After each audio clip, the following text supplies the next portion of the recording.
ವಿದ್ಯಾರ್ಥಿಗಳಿಗೆ ರುಚಿ ಶುಚಿಯಾದ ಊಟ ಕೊಡುವ ಜೊತೆಗೆ ಅಡುಗೆ ಕೋಣೆ, ಶೌಚಾಲಯ ಹಾಗೂ ಆವರಣದಲ್ಲಿ ಸ್ವಚ್ಛತೆಗೆ ಆದ್ಯತೆ ನೀಡುವಂತೆ ತಾಲೂಕು ಪಂಚಾಯಿತಿ ಇಒ ಶಶಿಧರ್ ಕಿವಿಮಾತು ಹೇಳಿದರು.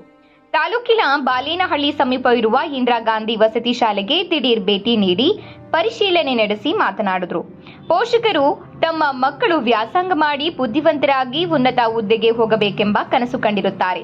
ನಿಮ್ಮ ಅಚಲ ಮನಸ್ಸು ಹಾಗೂ ಮೊಬೈಲ್ ಗೀಳಿನಿಂದ ಹೊರಬಂದು ಶ್ರದ್ಧೆ ಪರಿಶ್ರಮದಿಂದ ಓದುವ ಮೂಲಕ ಶಾಲೆಗೆ 100% ಫಲಿತಾಂಶ ತರುವ ಮೂಲಕ ಕೀರ್ತಿ ಗಳಿಸಬೇಕು. ಓದುವ ಜೊತೆಗೆ ಶಿಸ್ತು, ದೇಶಭಕ್ತಿ, ಜೀವನ ಮೌಲ್ಯಗಳನ್ನು ಅಳವಡಿಸಿಕೊಳ್ಳುವಂತೆ ವಿದ್ಯಾರ್ಥಿಗಳಿಗೆ ಕಿವಿಮಾತು ಹೇಳಿದರು. ಇದೇ ಸಂದರ್ಭದಲ್ಲಿ ಬಾಲೇನಹಳ್ಳಿಯಿಂದ ವಸತಿ ಶಾಲೆ ಸೇರಿದಂತೆ ರಾಮಜೋಗಿಹಳ್ಳಿ ಗ್ರಾಮ ಪಂಚಾಯಿತಿ ವ್ಯಾಪ್ತಿಯಲ್ಲಿ ರಸ್ತೆಗಳ ಬದಿಯಲ್ಲಿ ನರೇಗಾ ಯೋಜನೆ ಅಡಿಯಲ್ಲಿ ಸಾಮಾಜಿಕ ವಲಯ ಅರಣ್ಯ ಇಲಾಖೆ ಹಾಕಿರುವ ಸಸಿಗಳನ್ನು ಪರಿಶೀಲನೆ ನಡೆಸಿ ಸಸಿ ನೆಟ್ಟರೆ ಸಾಲದು, ಅವುಗಳನ್ನು ಪಾಲನೆ ಪೋಷಣೆ ಮಾಡಿ ಅರಣ್ಯೀಕರಣ ಮಾಡುವಂತೆ ತಿಳಿಸಿದರು.